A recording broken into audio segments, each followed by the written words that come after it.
दोस्तों, क्या आपने कभी सोचा है कि केला टेढ़ा ही क्यों होता है? आखिर क्यों इसका आकार ऐसा घुमा हुआ होता है?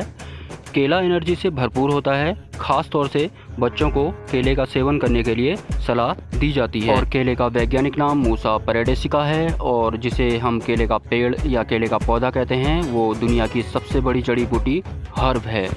दोस्तों, शुरुआत में केले का फल ज़मीन की तरफ विकसित होता है और उसके बाद ये अलग ही प्रक्रिया से होकर गुजरता है, जिसे नेगेटिव जियोट्रॉपिज्म कहा जाता है।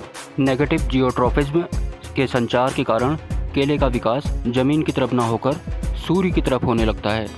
इसमें गुरुत्वाकर्षण इसके विपरीत काम करता है, जिस वजह से केले का आकार टेढ़ा हो जाता है। सरल भाषा में पेड़ पौधों का विकास ज़मीन की तरफ ना होकर सूर्य की तरफ को होने की प्रवृत्ति कह सकते हैं। और दोस्तों, क्या आपको पता है कि केले का पौधा, जिसे हम केले का पेड़ कहते हैं, वो पेड़ नहीं होता है, क्योंकि केला मूसा कैटेगरी में आता है, जो कि एक वनस्पति है। और केले में लकड़ी भी नहीं होती है, क्योंकि केले में लकड़ी बनाने वाला रसायन फाइबर नहीं होता है। वास्तव में केले का पेड़ कई सारी पत्तियों में लिपटा हुआ एक विशाल शाख होता है। केले के बारे में एक विशेष तथ्य ये भी है कि केले के फल में कभी कीड़ा नहीं लगता है, क्योंकि केले में साइनाइड नाम का रसायन मौजूद होता है। केले की कुछ प्रजाति दुनिया में बहुत फेमस हैं, जैसे कि रेड बनानाज और ब्लू बनानाज। ब्लू बनानाज को आइसक्रीम भी बोला जाता है। इसका जो टेस्ट है वो बिल्कुल वनीला आइसक्रीम की तरह होता है। दोस्तों, कभी ना कभी आपके दिमाग में ये ख्याल ज़रूर आया होगा कि कुत्ते की पूंछ टेढ़ी क्यों होती है? क्या कुत्ते की बॉडी में भी नेगेटिव जियोट्रॉपिज्म का संचार होता है? क्या केले की तरह नेगेटिव जियोट्रॉपिज्म की वजह से ही कुत्ते की पूंछ भी टेढ़ी होती है? इंसानों के लिए सबसे ज़्यादा वफ़ादार रहने वाले कुत्ते की बॉडी में भी क्या नेगेटिव जियोट्रॉपिज्म का संचार होता है? अगर ऐसा है तो फिर सिर्फ कुत्ते की पूंछ ही टेढ़ी क्यों होती है? कुत्ते का पूरा आकार ही टेढ़ा क्यों नहीं होता है? दोस्तों, आपको मैं बताना चाहूँगा कि इस बारे में आज तक कोई भी अध्ययन या शोध वैज्ञानिकों द्वारा नहीं किया गया कि कुत्ते की पूंछ टेढ़ी क्यों होती है। लेकिन दोस्तों, कुत्तों की पूंछ ज़रूर काटी जाती है, जिसको कि डॉकिंग कहा जाता है। और कहीं कहीं कुत्तों के कान भी काटे जाते हैं, जिसको कि क्रॉपिंग कहा जाता है।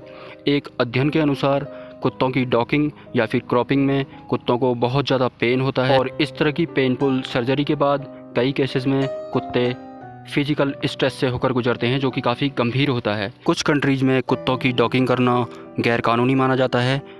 इन कंट्रीज़ में है ऑस्ट्रेलिया, बेल्जियम एंड फिनलैंड।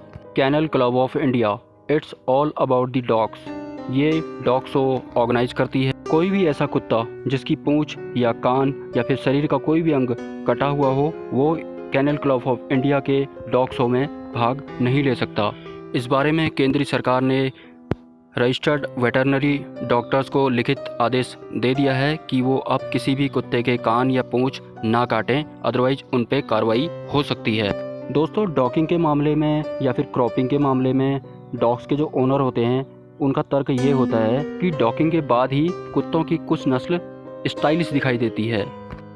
और कुछ लोग ये भी तर्क देते हैं कि कुत्ते की पूंछ काटने से उनको रेबीज नहीं होता है, जो कि कहीं प्रमाणित भी नहीं है।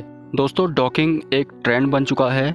अपने कुत्ते को स्टाइलिश दिखाने के लिए उसके कान या फिर उसकी पूंछ काटना गैरकानूनी है। कई कंट्रीज़ के कैनल क्लब्स ने भी इस कानून का समर्थन किया है। सो दोस्तों, केले के आकार से शुरू हुआ ये वीडियो कुत्ते की पूंछ पे जाके ख़त्म होता है। I hope you will share this video and subscribe my channel. Thank you very much.